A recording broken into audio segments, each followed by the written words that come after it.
আল্লাহ নবী দিনে দাওয়াত দিতে লাগলেন। ও যুবকে, ও আমার মুরব্বি বাপ, আল্লাহ নবী কলেমা দাওয়াত দিয়া শুরু করে দিলেন। আল্লাহ নবী কলেমা দাওয়াত দিতে লাগলেন। মক্কার কাফিরগুলি মানে না, মক্কা বেদিনগুলি মানে না। আল্লাহ নবী চতুর্দিক থেকে বিরোধী করে করে আল্লাহ নবীকে আটকাতে যখন পারল না, আল্লাহ নবী সাহাবাদের জানিয়ে দিল, আল্লাহ নবী সাহাবাদের শুনিয়ে দিল, মুহাম্মদ যদি শ্রেষ্ঠ নবী হয়, মুহাম্মদ যদি শ্রেষ্ঠ নবী হয় সাল্লাল্লাহু আলাইহি ওয়াসাল্লাম, ওকে গিয়ে জানিয়ে দেন, ওকে গিয়ে শুনিয়ে দেন, ও জানো আল্লাহকে জানিয়ে দেন, ওর আল্লাহ জানো আমাদের উপর গজব নাজিল করে। ও যুবক, আল্লাহ মা নবীকে সান্ত্বনা খানা দেন, আল্লাহ মা নবীকে জানিয়ে দেন। কুরআন শরীফ সূরা আনফালের 33 নম্বর আয়াতে আল্লাহ মা নবীকে জানিয়ে দেন, আল্লাহ মা নবীকে শুনিয়ে দেন। ও নবী প্যারা, আপনি কষ্ট নেবেন না, আপনি দুঃখ নেবেন না। ওমা কানাল্লাহু লিয়াযিবাহুম ওয়া আনতা ফীহিম। ও আমার হাবিব, আপনি যেখানে থাকবেন, আপনি যাদের মধ্যে থাকবেন, আমি আল্লাহ আপনার খাতিরে ওই জায়গাতে আমি আল্লাহ গজব কানা দেব না। জোরে বললেন না, ওমা কানাল্লাহু লিয়াযিবাহুম ওয়া আনতা ফীহিম। হাবিব, যেখানে আপনি থাকবেন ওখানে আমি আল্লাহ গজবই দেবো না। জোরে বলে কেন? আল্লাহ আমাদের নবীকে রহমতের নবী করেছেন, বলুন না সুবহানাল্লাহ। সেই রহমতের নবীর আলোচনার মাহফিল, সাহাবারা বলছেন ওমান্না আলাইনা বিকা।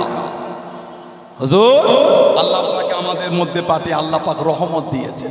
এবার আল্লাহ রাসূল বলছেন আল্লাহুম্মা আজলাসাকুম ইলা যালিক, তোমরা আল্লাহর নামে শপথ করে বলতে পারবে এই জন্যই বসেছো। সব আমাকে দিলে লোকগুলো কষ্ট হবে না, না সব মুরব্বী বাবিগুলো আছে কষ্ট হয়, সব দিলে আমাকে হয় না, মুরব্বী চাঁদে লাগবে না, না না সবাইকে দেখ, সবাই নেই, একটু কষ্ট হোক, আমার হোক আপনাদের হোক, আমি আরাম পাবো আপনারা কষ্ট, সবাই মিলে আরাম করি, সবাই মিলে একটু কষ্ট ভাগ ভাগ করে নিই একটুখানি, ওইদিকে দেন, আমার সব লাগবে না, এখান থেকে ওইদিকে দিয়ে দেন। নবী বলে আল্লাহুম্মা আজলাসাকুম ইলা যালিক, তোমরা আল্লাহর নামে শপথ করে বলতে পারবে, তোমরা এই জন্য এসে বসেছো। সাহাবারা বলছেন আল্লাহুম্মা আজলাসানা ইলা যালিক ইয়া রাসূলুল্লাহ সাল্লাল্লাহু আলাইহি ওয়াসাল্লাম, হুজুর আমরা আল্লাহর নামে শপথ করেই বলছি হুজুর আমরা এই জন্য এসেছি। এবার আমাদের নবী বলছেন ও আমার সাহাবারা, তোমাদের কসম খাওয়ালাম বলে ভেবো না আমি নবী তোমাদের সন্দেহ করছি। আতানি জিবরাইল আলাইহিস সালাম, আমি নবী আমার কাছে জিবরাইল আলাইহিস সালাম এসে আখবারানি, আমি নবী আমাকে খবর দিয়ে গেল কি এই যে তোমরা বসে আল্লাহর হামদ, আল্লাহর তারিফ, আল্লাহর প্রশংসা করো, আর আমি নবী আমাকে পেয়ে আল্লাহ তোমাদের উপর রহমত দিয়ে আলোচনা করো, তোমাদের এই মাজলিসটাকে নিয়ে আমার আল্লাহ ফারিস্তাদের সামনে ফখর করছেন, আনন্দ করছেন। জোরে বলুন না সুবহানাল্লাহ। এমন একটা মজলিস করেছে আল্লাহ ফারিস্তাদের শোনাচ্ছেন। আজকে আমাদের এই মজলিস কেউ যদি আমাদের কসম খাইয়ে বলে এই কেন বসেছিস, আমাদের উত্তর তো একই, আল্লাহর হামদ, আল্লাহ তারিফ, আল্লাহ প্রশংসা, আর আমার নবীর একটু আলোচনা। ইনশাআল্লাহ যদি আজকে মাহফিলটাও কবুল হয়ে যায়, আল্লাহুম্মা আমিন, এই মাহফিলটা আমার আল্লাহ দয়াময় দয়া করে ফারিস্তাদের সামনে আমার আল্লাহ পাক তিনি শোনাবেন। জোরে বলো, আর একটু জোরে বলা গেল না? সেই মাহফিলে এসে বসেছেন, কিছু হলো নিয়ে ঘরে যায়। নবীর আগমনের মাহফিল, নবীর আগমনের আলোচনা। নবী পাকের আব্বা হযরত খাজা আব্দুল্লাহ রাদিয়াল্লাহু তাআলা, মা সাইয়্যিদা তাহেরা তাইয়্যিবা হযরত আমিনা রাদিয়াল্লাহু তাআলা আনহা, দুজনকে আল্লাহ এক জায়গায় জড়ো করলেন। কেন? আল্লাহ আমাদের নবীকে দুনিয়ায় তাশরীফ আনাবেন। হযরত খাজা আব্দুল্লাহ রাদিয়াল্লাহু আনহু যখন মক্কা শরীফের রাস্তাতে হেঁটে হেঁটে যেতে, আকাশের মেঘগুলি হযরত খাজা আব্দুল্লাহকে ছিমো করে রাখতো। জোরে বলুন না সুবহানাল্লাহ। নবী পাকের মা বলেছেন হযরত আমিনা রাদিয়াল্লাহু তাআলা আনহা বলছেন, রাত্রে ঘুম ভেঙে গেলে মক্কা শরীফের জিরিনের শিরিনো এই ভগ্ন বাড়িটা আমি দেখতাম আলোয় আলোকিত হয়ে আছে। জোরে বলো। আমি আমিনা, আমার বাড়িতে এক এক রাতে এক এক নবী আসতেন। হযরত আমিনা রাদিয়াল্লাহু আনহা দেখছেন তানার বাড়িতে একজন দাঁড়িয়ে আছে। হযরত আমেনা ভয় খেয়ে গেলেন, কে আপনি এত গভীর রাতে? জবাব দিচ্ছে, আমেনা ভয় খেও না, আমি আল্লাহর নবী আদম আলাইহিস সালাম। আল্লাহ পাক আমাকে সুসংবাদ দিতে পাঠিয়েছে।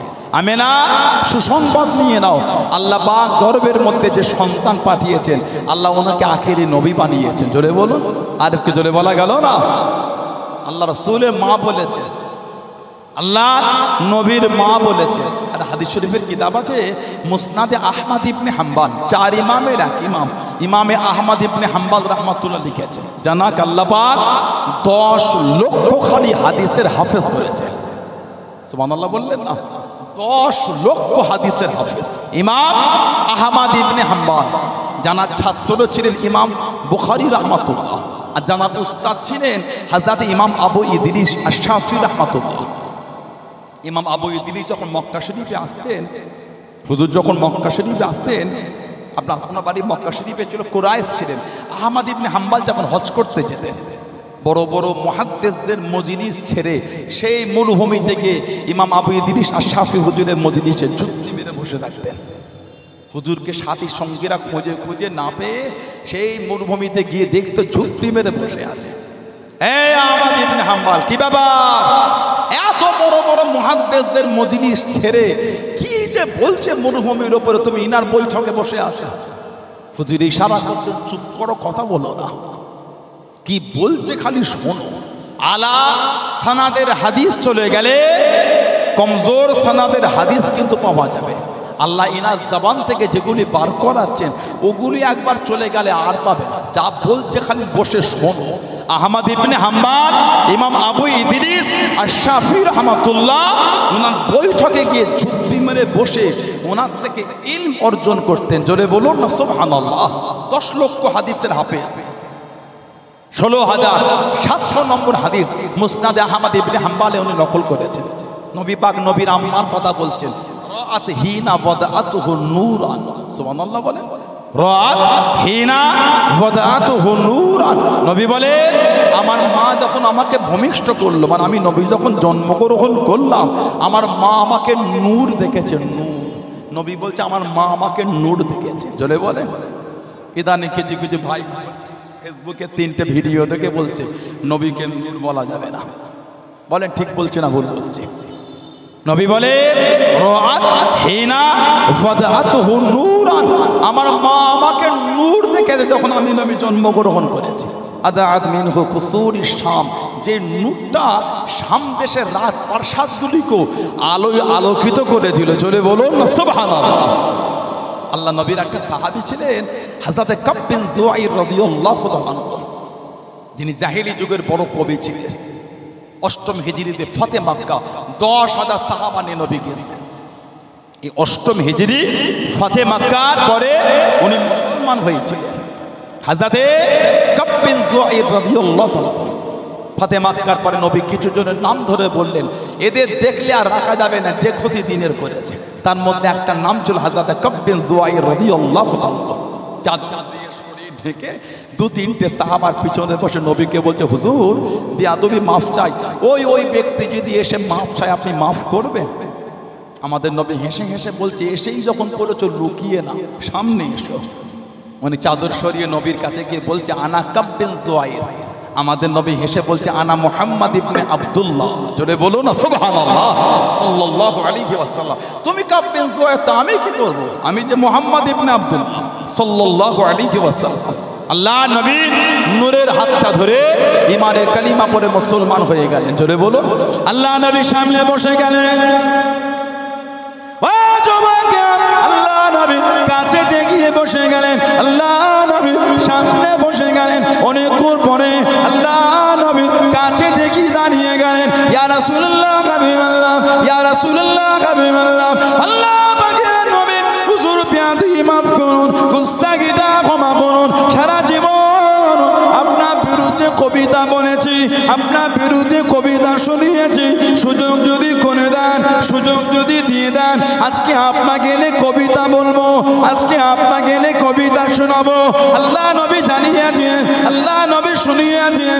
ও আমি নবী আমার কাঁপে জয় রাদিয়াল্লাহু তাআলা আমাকে নে কবিতা বলবে, আমাকে নে কবিতা শোনাবে। একটু বিছানা করে দাও বাবা, একটু বিছানা বিছিয়ে দাও বাবা। আল্লাহ নবী সাহাবারা বিছানা করে দিন, আল্লাহ নবী জানিয়ে দিন, আল্লাহ নবী শুনিয়ে দিন। ও বাবা কাঁপে জয় রাদিয়াল্লাহু তাআলা কবিতা বলো বাবা, কবিতা পড়ো বাবা, কবিতা শোনাও বাবা। হযরত কাব বিন জুয়াইর রাদিয়াল্লাহু তাআলা আল্লাহ নবীর সামনে দাঁড়িয়ে গেলেন, কবিতা বলতে লাগলেন। কবিতা বলতে বলতে, কবিতা পড়তে পড়তে, কবিতা শোনাতে শোনাতে আল্লাহ নবীর থেকে তাকিয়ে তাকিয়ে জানিয়ে দিন, ইয়া রাসূলুল্লাহ হাবিবাল্লাহ, ইয়া রাসূলুল্লাহ হাবিবাল্লাহ। আল্লাহ পাকের নবী হুজুর বিয়াদুই মাফ করুন, গুস্তাগিটা ক্ষমা করুন। ইন্না রাসূলাল্লাহ নূরুন, ইন্না রাসূলাল্লাহ নূরুন, ইয়া রাসূলুল্লাহ হাবিবাল্লাহ। আল্লাহ পাকের নবী অবশ্যই আপনি হলেন নূর। জোরে বলুন সুবহান, আর একটু জোরে বলুন সুবহান। ইন্না রাসূলাল্লাহ নূরুন, ইয়া রাসূলুল্লাহ হুজুর অবশ্যই আপনি হচ্ছেন নূর, ইস্তাদউ বিহি, যাতে কি আলোটা গ্রহণ করা হয়ে থাকে। হুজুর অবশ্যই আপনি নূর। আমাদের নবী এত খুশি হয়েছিলেন, নবী পাকের বাদান শরীফ থেকে এই কবিতা আরো আছে লম্বা, এটা শুনে নবী পাক বাদান শরীফ থেকে চাদর শরীফটা নিয়ে নবী ওনার দিকে ছুড়ে দিয়েছিলেন। নবীর সামনে বলছে হুজুর আপনি নূর। সুবহানাল্লাহ বলে। সাহাবী নবীর সামনে বলছে হুজুর আপনি নূর। এখন ফতোয়া দিয়ে দিল নবীকে নূরের নবী বলা যাবে না। কেন ভাই, কেন নবীর সামনে আপনার কষ্ট হচ্ছে কেন? নবীর মাকামে আপনার জ্বলন হলো কেন? নবীর ইজ্জত তো আল্লাহ দিয়েছেন, জোরে বলেন। নবীর সম্মান তো আল্লাহ বাড়িয়েছেন, আপনি কেন হিংসা করছেন? উনি দিন দুনিয়ার বাদশাহ। আমার নবীর আগে যত নবীরা এসেছেন সমস্ত নবীরা নবীর মাকাম মেনে নিয়েছেন, নবীরা নবীর ইজ্জত মেনে নিলেন, নবীরা আমার নবীর দরজাটা খুশি মনে স্বীকার করলেন। দুনিয়ায় শুধু নয়, আলামে আরওয়াহাতও করেছেন। ওলামা হাজরাতরা সম্মানীয় তাতুলিয়া মুজাফফরিয়া সিদ্দিকা খাদিজা মা, আমার সম্মানীয় উস্তাদ ভাই বসে আছেন, আরো আমার ভাই বসে, আরো ওলামা হাজরাতরা আমার সব ভাইরা বসে আছেন, মাদ্রাসার ছাত্র ভাইরা আছেন। নবীর দুশমনের কাছে নবীর ভালোবাসা গল্প শুনতে গেলে পাবেন না। নবীর দুশমনের কাছে নবীর মহব্বতের দলিল চাইলে পাবেন না। আবু জেহেলের কাছে নবীর ভালোবাসার গল্প ছিল, ছিল বলে মনে হয় আপনাদের? সিদ্দিক আকবরের কাছে শোনা লাগতো না, সিদ্দিক আকবরকে দেখলে বোঝা যেত উনি রাসূলুল্লাহর গোলাম। জোরে বলে। আমি নবীর দুশমনের কাছে যাচ্ছেন, একটু বলো না নবীর ভালোবাসাটা কেমন? নবীর ভালোবাসা আবার শুনতে লাগে, গোলাম দেখলে বোঝা যায় ভালোবাসা কাকে বলে। সুবহানাল্লাহ বলে। গোলাম দেখলে বোঝা যায় মানা কাকে বলে।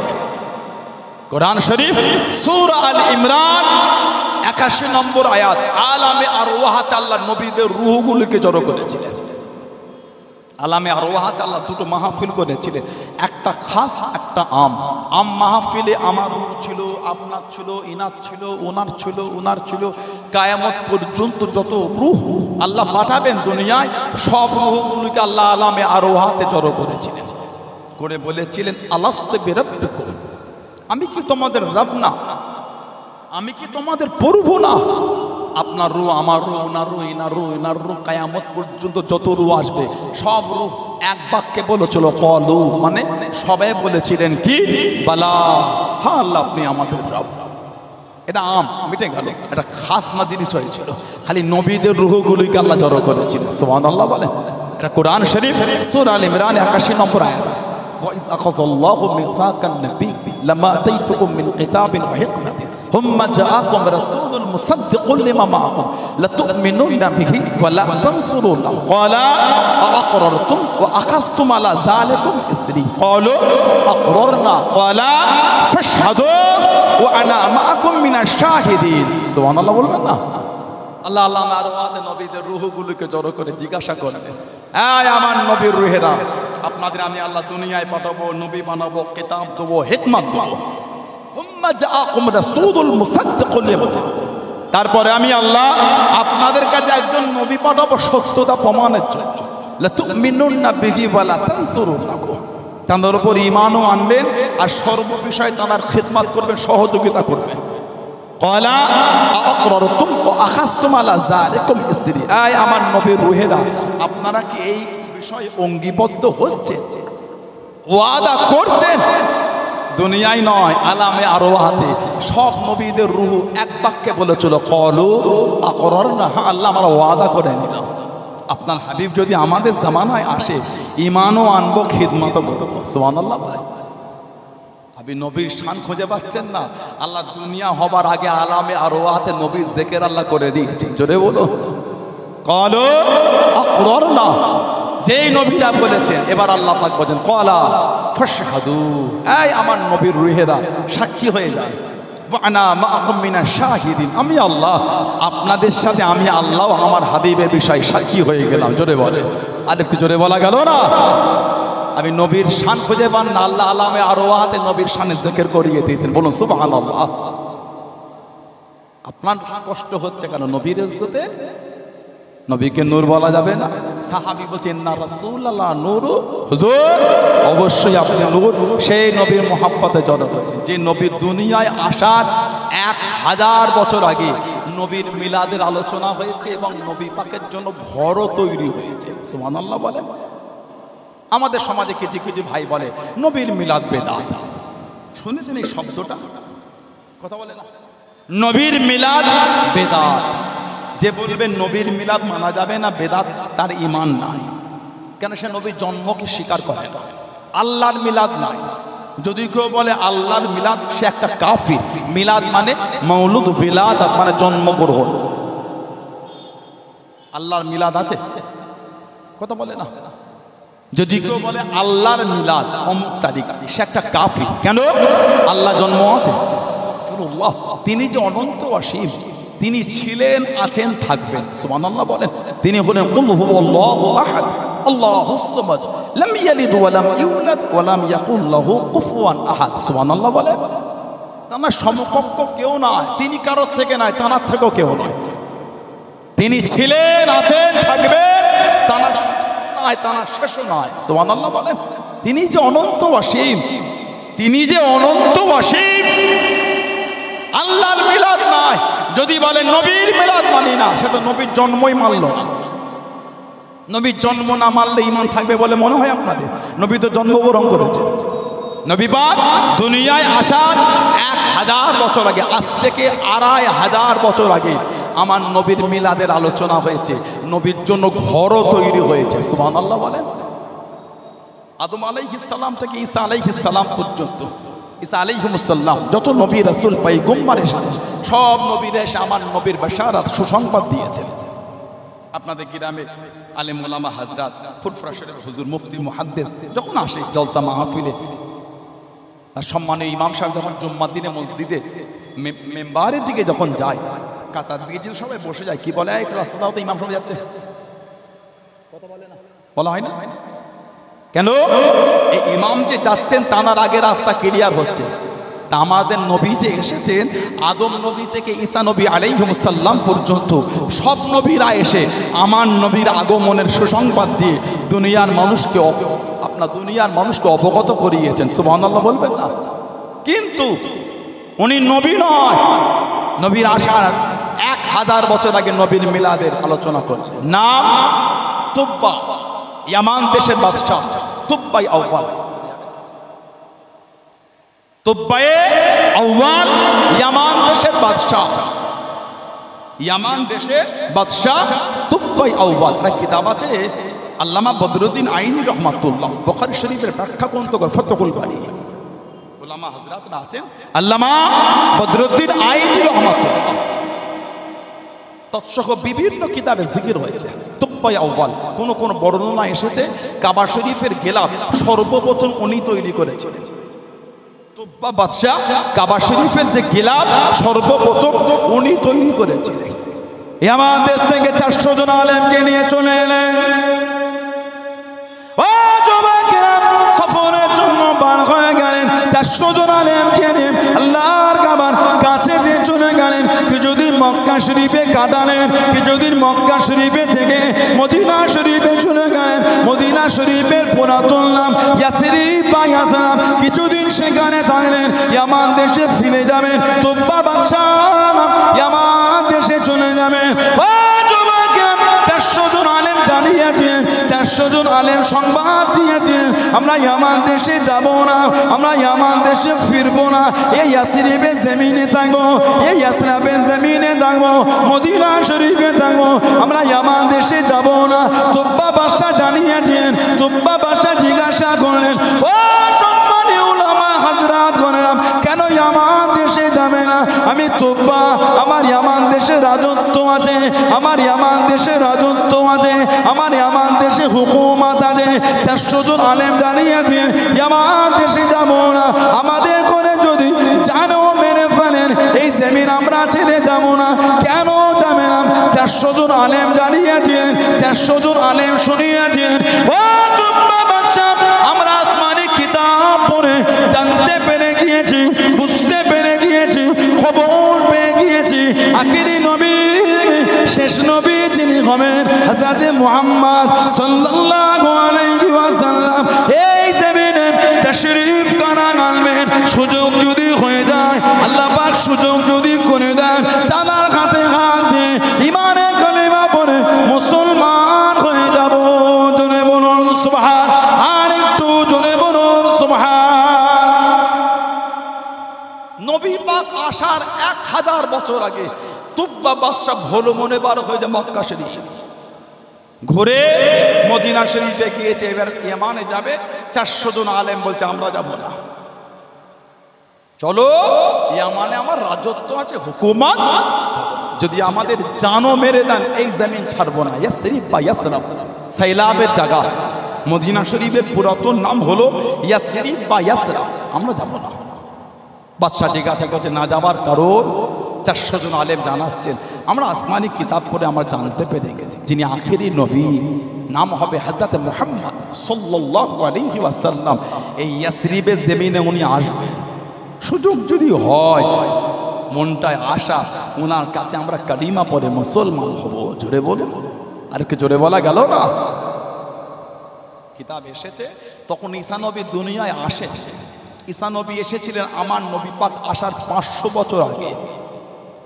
ঈসা আলাইহিস সালাম আল্লাহ মুজিজা দিলেন, মুজিজা অলৌকিক।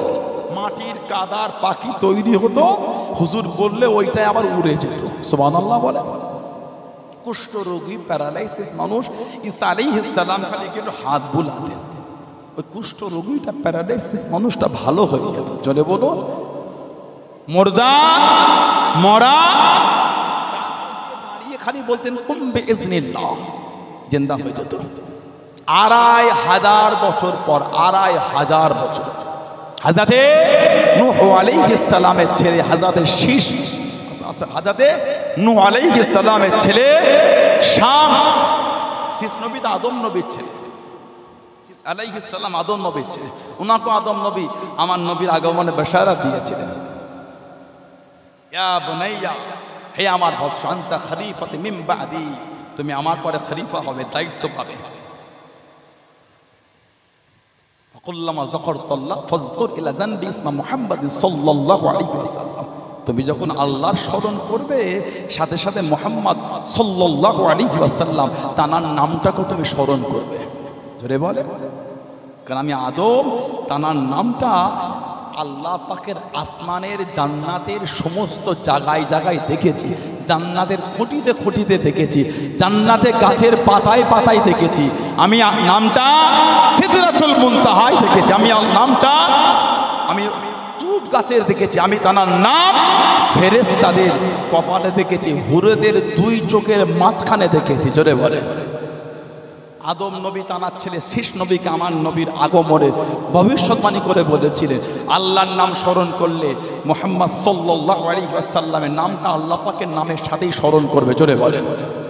আমার রাসূলের মাকামই বোঝে না, গুস্তাখে রাসূল যারা, ওরা নবীর মাকামই বোঝে না। যারা গুস্তাখে রাসূল ওরা আমার নবীর শানই বোঝে না। যদি শান বুঝতো বিরোধী করতো। ওই ভারত, বাংলাদেশ আর পাকিস্তান খালি নবীর মিলাদের আলোচনা হয়। লা হাওলা ওয়ালা কুওয়াতা ইল্লা বিল্লাহ। পৃথিবীর মানচিত্রে এমন কোনো জায়গা নাই যেখানে আমার রাসূলুল্লাহর আগমনের আনন্দ হয় না। জোরে বলে। গোটা পৃথিবীর মধ্যে ইলমে দ্বীনের সবথেকে বড় মারকাজ হচ্ছে মিশরে, ইজিপ্টে জামিয়াল আজহার। গোটা পৃথিবীর ইলমে দ্বীন শিক্ষার প্রাণ কেন্দ্র সবথেকে বড় মিশরে জামিয়াল আজহার। সেখানে আমার রাসূলুল্লাহর আগমনে রবিউল আউয়াল শরীফে সেখানেও আনন্দ হয়। জোরে বলে। আলেফকে জোরে বলা গেল না। কদিন আগে কিতাব দেখছিলাম, তাফসিরে রুহুল বায়ান, তাফসিরে রুহুল বায়ান দেখছিলাম কদিন আগে। জি, অমিন তাযিমি আমালিল মাউলিদি ইসলাম ইয়াকুন ফীহি মুনকারুন। তাফসির রুহুল বায়ান এসেছে নবী পাকের মাউলিদ শরীফের আলোচনায় যদি অপছন্দনীয় কিছু না থাকে, নবী পাকের আমাদের সমাজে কিছু কিছু দেখবেন রবিউল আউয়াল শরীফকে কেন্দ্র করে তারা সব বক্স ভাড়া করে ডিজে গান বাজায়। নাউজুবিল্লাহ বলে, আস্তাগফিরুল্লাহ বলবেন না। ওদের উপর কিন্তু আল্লাহ লানাত, ওদের উপর আল্লাহ লানাত। এবার আমি ভিডিও দেখছিলাম হায়দ্রাবাদে, ওই আপনার মক্কা মসজিদের পাশে রবিউল আউয়াল শরীফের নামে সব বার হয়েছে, বক্স নিয়ে গান বাজাচ্ছিল, লাফালাফি করছিল, বক্সে আগুন ধরে গেছে। এই 2-4 দিন একটা ভিডিও দেখলাম। কি কীর্তি দেখেছে? যে নবী কাফেরদের বলে গান বন্ধ করার জন্য আমাদের নবীকে কষ্ট দিল কাফেররা, আর সেই নবীর আগমনের আনন্দ হচ্ছে গান বাজিয়ে। কি অবাস্তব জিনিস বলেন তো একটা। নাউজুবিল্লাহ বলতে পারলেন না। ওদের ওপর কিন্তু আল্লাহ লানাত, যারা নবীর মাহফিলের নাম করে শরীয়তের বাইরে জিনিসের মধ্যে ডুবে যায়। লা হাওলা ওয়ালা কুওয়াতা ইল্লা বিল্লাহ। কিন্তু না না, যদি নবীর আগমনের মজলিসে শরীয়তের বাইরে অপছন্দনীয় কর্ম কিছু না থাকে তাহলে সেটা সম্মানীয়। তাফসীর রুহুল বায়ান এসেছে। ক্বালা ইমাম সুয়ুতি, আল্লামা ইমাম জালালউদ্দিন সুয়ুতি রাহমাতুল্লাহ, জানাক আল্লাহ 2 লক্ষ খালি হাদিসের হাফেজ করেছেন। জোরে বলবেন না। আর কি জোরে বলা গেল না। জীবন আমাদের নবীকে 77 বার জিয়ারত পেয়েছে। হাজরাতরা আছেন পাশে, আমাদের তাতুরিয়া আবু জাফরিয়া সিদ্দিকিয়া খাদিজা মাদ্রাসা, সম্মানীয় উস্তাদ হাজরাতরা আছেন পাশে। আমাদের গোলাবাড়ি থেকে উঠে ওইদিকে গেলেই আমাদের আমিনপুর মাদ্রাসা আছে না, সম্মানীয় উস্তাদ হাজরাতরা আছেন। তাফসিরে জালালাইন শরীফ ওনার শিক্ষক ইমাম জালালউদ্দিন মাহাল্লি রাহমাতুল্লাহ শেষ জীবনে লেখা শুরু করে তাফসির 15 পারা থেকে ইন্তেকাল হলে এই প্রথমেরটা কমপ্লিট করেছিলেন ছাত্র ইমাম জালালউদ্দিন সুয়ুতি। দেখলে মনে হবে ছাত্রটা আগে এলো কি করে,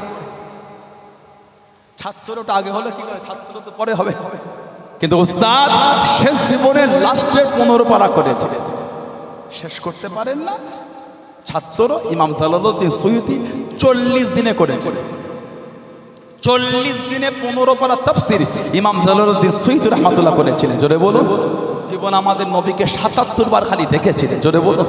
আর একটু জোরে বলা গেল না। তিনি বলে ইস্তাহাব্বু লানা ইজহারু শুকরি লিমাউলিদি আলাইহিস সালাম, আমাদের জন্য উত্তম, আমাদের জন্য মুস্তাহাব, আমাদের জন্য উত্তম নবী পাকের আগমনের আনন্দের বহির্প্রকাশ করা, এটা আমাদের জন্য হলো উত্তম।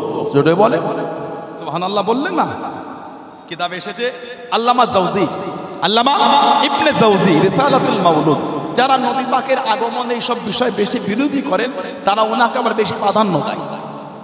আল্লামা ইবনে জাওজি তিনি রিসালাতুল মাউলুদ বলে কিতাবে লিখেছেন, ক্বালা লা যালা আহলুল হারামাইন শরীফাইন ওয়াল মিসর ওয়াল ইয়ামিন ওয়াশ শাম ওয়া সাইরি বালাদিল আরবি মিনাল মাশরিক ওয়াল মাগরিব ইয়াহতাফিলুনা মাজলিস মাউলুদ সাল্লাল্লাহু আলাইহি ওয়াসাল্লাম ইয়াফরাহুনা বিকুদুমি হিলালির রবিউল আউয়াল। সুবহানাল্লাহ বলে। আর কি জোরে বলা গেল না। তিনি বলে মক্কা শরীফ, মদিনা শরীফ, মিশর, ইয়ামান, শাম ও পূর্ব থেকে পশ্চিমে বিস্তৃত সমস্ত আরব দেশের লোকেরা নবী পাক সাল্লাল্লাহু আলাইহি ওয়াসাল্লামের আগমনের মজলিস অনুষ্ঠিত করে আসছেন। তারা রবিউল আউয়াল শরীফে কদমে হিলালের রবিউল আউয়াল, তারা রবিউল আউয়ালের এই চাঁদে তারা খুশি হয়ে থাকেন। জোরে বলো। আল্লামা জাওজি গোটা পৃথিবীর হিস্টোরি বলছে পৃথিবীর এমন কোন জায়গা নাই যেখানে রাসূলুল্লাহর আগমনের আনন্দ মজলিস হয় না। সুবহানাল্লাহ বলে। কিতাব মাসাবাতা মিনাস সুন্নাহ হযরত আব্দুল হক মুহাদ্দিস দেহলভী রাহমাতুল্লাহ, যিনি ভারত উপমহাদেশে সর্বপ্রথম হাদিস শরীফের কিতাব এনেছিলেন। সুবহানাল্লাহ বলে। কদিন আগে আমি ফেসবুকে একটা লেখা দেখছিলাম, ভারতবর্ষ বিগত দিন ছিল যেটা, সেটা ভেঙে 15টা কান্ট্রি হয়েছে। ভারতবর্ষ খণ্ড খণ্ড হয়ে বর্তমান 15টা কান্ট্রিতে দাঁড়িয়েছে। বাট আগে ভারতবর্ষ অখণ্ড ভারত যখন ছিল, ভারত উপমহাদেশ যখন ছিল, এখন 15টা কান্ট্রি মিলিয়ে যতটা, তখন ভারত উপমহাদেশ একটাই তখন ছিল। নেপাল ভাগ হয়েছে, শ্রীলঙ্কা ভাগ হয়েছে, বাংলাদেশ ভাগ হয়েছে, পাকিস্তান ভাগ হয়েছে, আমি দেখছিলাম আরো কিছু কান্ট্রি, মায়ানমার ভাগ হয়েছে। এই করে করে 15টা কান্ট্রি, ইরান ভাগ হয়েছে। ভারতবর্ষ ভাগ হয় 15টা। ইনি ভারত উপমহাদেশের সর্বপ্রথম হাদিস শরীফের কিতাব আব্দুল হক মুহাদ্দিস দেহলভী রাহমাতুল্লাহ, তিনি লেখেন, লা যালু আহলুল হারাম আহলুল ইসলাম ইয়াহতাফিলুনা শাহর মাউলিদিহি সাল্লাল্লাহু আলাইহি ওয়াসাল্লাম ইয়ামালুনা ওয়ালাইমা ওয়া ইয়াতাসাদদাকুনা ফি লায়ালি বিআনওয়াইস সাদাকাত। তিনি বলেন, মুসলিমরা নবী পাক সাল্লাল্লাহু আলাইহি ওয়াসাল্লামের আগমনের মাসের অনুষ্ঠান, এই মজলিস ধারাবাহিকভাবে অনুষ্ঠিত করে আসছে। জোরে বলে সানাউল্লাহ সিদ্দিকী বলেন, যিনি ভারত উপমহাদেশে সর্বপ্রথম হাদিস শরীফের কিতাব এনেছেন, তিনি বলছেন মুসলিমরা এটা ধারাবাহিকভাবে আগে থেকেই করে আসছেন। তারা এই মাসে তারা ওয়ালিমার মতন ব্যবস্থা করে খাওয়া দাওয়া, এবং এই মাসে বিভিন্ন ধরনের সাদকা করে সওয়াবের আশায়। সুবহানাল্লাহ বলেন। আপনি বলছেন নতুন হয়ে গেল। আল্লাহর নবী হিজরত করে যে ঘরটায় উঠেছিলেন, ওই ঘরটা কোন সাহাবী ঘর ছিল বলেন তো?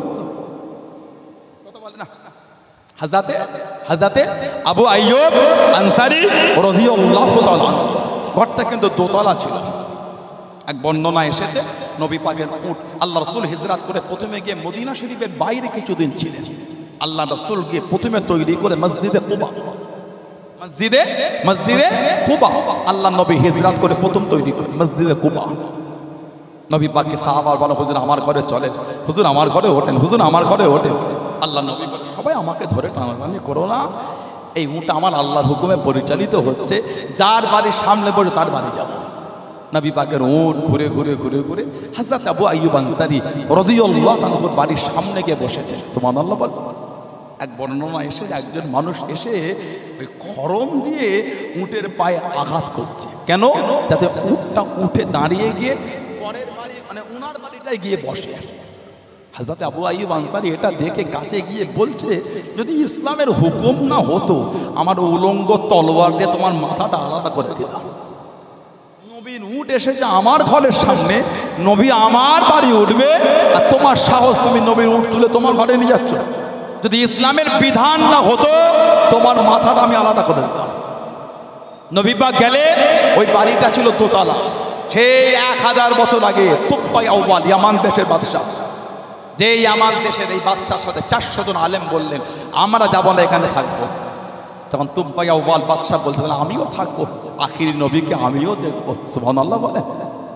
400 জন আলেমের জন্য ইয়ামান দেশ থেকে রাজত্ব নিয়ে চলে গেলেন, ধন সম্পদ টাকা পয়সা, 400টা ঘর তৈরি করলেন, 400টা আলেমকে দিলেন, আর 400টা মহিলা খাদেমাকে ক্রয় করে আজাদ করে 400 জন আলেমের সাথে বিয়ে দিয়ে দিলেন।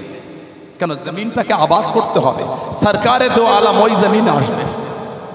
অনেক দিন কেটে গেল, তুব্বা আউয়াল তুব্বা বাদশাহ অসুস্থ হয়ে গেলেন। একটা চিঠি লিখছিলেন, ইয়া রাসূলুল্লাহ, আমি ইয়ামানের বাদশাহ তুব্বা, হুজুর আশা করেছিলাম আপনার সাথে মোলাকাত করব, আমি খবর পেয়েছি আপনি এই জমিনে আসবেন, সেই আশায় আপনার অপেক্ষায়। তবে ইয়া রাসূলুল্লাহ সাল্লাল্লাহু আলাইহি ওয়াসাল্লাম, হুজুর আমি অসুস্থ হয়ে গিয়েছি, হুজুর আমি ইয়ামানে ফিরে যাব। তবে ইয়া রাসূলুল্লাহ, আমি এখন থেকে আপনার ওপর ঈমান আনলাম। সুবহানাল্লাহ বলে। হুজুর যদি আমি আপনাকে দেখতে পেতাম, সবার আগে আমি আপনার হাত ধরে মুসলমান হতাম। সুযোগ হয়তো হলো না, আমি এখন থেকে আপনার ওপর ঈমান আনলাম। আর আপনি এই জমিনে হিজরত করে আসবে, হুজুর আমি জেনেছি কে ঘর দেবে না দেবে, হুজুর আমি এখন থেকে আপনার জন্য এই ঘর তৈরি করে গেলাম। সুবহানাল্লাহ বলে। নবী পাক আসার 1000 বছর আগে 400টা আলেমের ঘর হয়েছে একতলা, একটাই ঘর হয়েছে দোতলা, ওই ঘর যে ঘরে নবীর উট দাঁড়িয়েছে। সুবহানাল্লাহ বলেন। হুজুর এই চিঠি আপনার কদমে আমি দিয়ে গেলাম, হুজুর কিয়ামতে আমাকে ভুলবেন না। এক বর্ণনায় আছে, নবী বলে যে তুব্বাকে তোমরা গালি দেবে না, তুব্বাকে তোমরা গালি দিও না। ওই চিঠিটা লিখে সোনা দিয়ে চড়িয়ে একজন আলেমের হাতে উনি দিয়ে দিলেন, আমি ইয়ামানে চলে যাচ্ছি, আপনারা আছেন, যদি নবীর সাথে মোলাকাত হয় আমার চিঠিটা একটু নবীকে পৌঁছে দেবেন। আর যদি আপনি না দেখতে পান আপনার আওলাদকে ওসিয়াত করবেন, সে যদি দেখতে পায় সে যেন চিঠিটা নবীকে দিয়ে দেয়। আপনার ছেলেকে ওসিয়াত করবেন, সে যদি দেখতে না পায় তার আওলাদ বা তারপরে কাউকে ওসিয়াত করতে, এই চিঠি যেন আমার নবীর দরবারে পৌঁছে যায়। চলে বলো। আল্লাহ নবী আইয়ুব আনসারী রাদিয়াল্লাহু তাআলা বাড়িতে গেলেন, সব সাহাবারা ঘিরে আছে, কিতাব এসেছে, জানার কাছে চিঠি পৌঁছেছেন, তিনি কিন্তু দিচ্ছেন না। এক বর্ণনা এসেছে আল্লাহ নবী নিজেই বলছেন, এই তোমার কাছে আমার একটা চিঠি আছে, চিঠিটা আমাকে দাও। সুবহানাল্লাহ বলেন। আর জোরে বলা গেল না, নবী পাক আসার 1000 বছর আগে নবীর আগমনের আলোচনা হয়েছে, নবীর জন্য ঘরও তৈরি হয়েছে, সেই নবীর মাহফিলে বসেছে। কিছু হলো নিয়ে ঘরে যান, কিছু হলো নিয়ে বাড়িতে যান, শুধু এসে শুনে চলে গেলে হয় না। দাবি করেন মানি, যদি কিছু নিতেই না পারলাম মানা কোনটা বলে? এত কষ্ট করে এত খরচা করে নবীর মাহফিল করলেন, বসলেন, এখনো যদি জীবন থেকে সুদ না বন্ধ হয়েছে, বলেন নবীর মানা কাকে বলে? সুদের ব্যবসা করে দাবি করলে হয় না রাসূলের গোলাম, দাবি করতে পারে শয়তানের গোলাম, ওটা মানাবে, নবীর গোলাম মানাবে না। কথা বলে না, নবীর গোলাম সুদের ব্যবসা করতে পারে না, ঠিক না ভুল বলছি? ব্যাংকে টাকা রাখা আলাদা জিনিস, আর সুদ খাবার জন্য রাখা ওটা আলাদা জিনিস।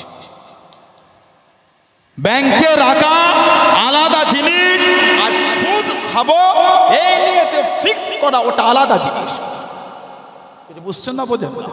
বর্তমান সময় সিচুয়েশন পরিস্থিতিতে ব্যাংকের বই ছাড়া চলা যায় না। একটা গ্যাস কিনবেন ব্যাংকের বই, পাসপোর্ট করবেন ব্যাংকের অ্যাকাউন্ট, এভরিথিং সব ব্যাংকের পাসপোর্ট লাগবে, করতে হয়। কিন্তু আপনি তো সুদের নিয়েতেই টাকা দিচ্ছেন, গ্রামগঞ্জে শুরু হয়ে গেছে, এই 10,000 টাকা নিয়ে যা, 10,000 টাকার ওপর প্রতিদিন এত টাকা করে তোকে সুদ দিতে হবে। নাউজুবিল্লাহ বলেন, আস্তাগফিরুল্লাহ বলেন। লটারির টিকিট কেটে দাবি করলে হয় না নবীর গোলাম, শয়তানের গোলাম দাবি করতে পারে, নবীর গোলাম লটারির টিকিট কাটতে পারে না। রাগ করছেন আপনারা? কষ্ট পেয়ে গেলেন? ভালো হয়, এসে বসেছে, কিছু হলো না। যারা মেনেছেন দেখেন, মানার মতন মানা। আমার রাসূলের সাহাবী হযরতে আবু বসির রাদিয়াল্লাহু তাআলা, আহা, আমার নবীর মুহাব্বতের সাহাবী, নাম হযরতে আবু বসির রাদিয়াল্লাহু তাআলা।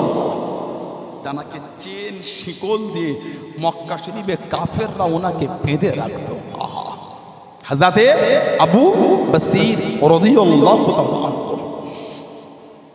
জানাকে শিকল দিয়ে কাফেররা বেঁধে রাখতো। ও কাফেররা এত কষ্ট দিয়েছে, কোনো কোনো শিকলটা ছুটিয়ে ছুটে ছুটে ছুটে ছুটে, আবার কিছুটা হেঁটে হেঁটে, আবার কাউকে দাঁড় করে কারোর উঠের পিঠে চেপে, আবার উঠ থেকে নেবে, আবার ছুটে ছুটে, আবার হেঁটে হেঁটে মক্কা শরীফ থেকে ছুটে ছুটে মদিনা শরীফ এসেছিলেন। কিতাব এসেছে যে রাস্তাতে উনি হেঁটে হেঁটে এসেছেন মদিনা শরীফে, গোটা রাস্তায় খালি রক্ত টপকেছে। ওহ, নাম হযরত আবু বসির রাদিয়াল্লাহু তাআলা। আমার নবীর একটা সাহাবী ছিলেন, নাম হযরতে আব্দুল উজ্জা। আব্দুল উজ্জা নবী ওনার নাম দিয়েছেন আব্দুল্লাহ, নবী নাম দিলেন আব্দুল্লাহ। যুবক ছেলে আব্দুল উজ্জা, মদিনা শরীফ থেকে একটু দূরে পাহাড়ের পদদেশে, পাহাড়ের নিচে ওইখানে বস্তিতে ওনার বাড়ি ছিল। আব্দুল উজ্জা, উজ্জার বান্দা, নাউজুবিল্লাহ বলে, দেবীর বান্দা। মুসলমান হয়েছিলেন, চাচার কাছে লালিত পালিত হতেন, বাপ ছিল না, বাচ্চা বেলায় বাপ ইন্তেকাল হয়ে গেলেন। মুসলমান হয়েছে, তবে প্রকাশ করছে না এই আশা। কি আশা? আমার চাচা যদি মুসলমান হয় সেদিন বলবো। দেখছে চাচার মুসলমান হবার কোনো চিন্তাই না, গিয়ে বলেছে চাচা একটা কথা। কি কথা? না আমি মুসলমান হয়েছি। ওহ, যেই বলেছে সমস্ত টাকা পয়সা ধন সম্পদ সব নিয়ে নিল, গায়ের জামাটাও খুলে নিয়েছিল। যুবক ছেলে, পরনে একটা তহবান ছিল,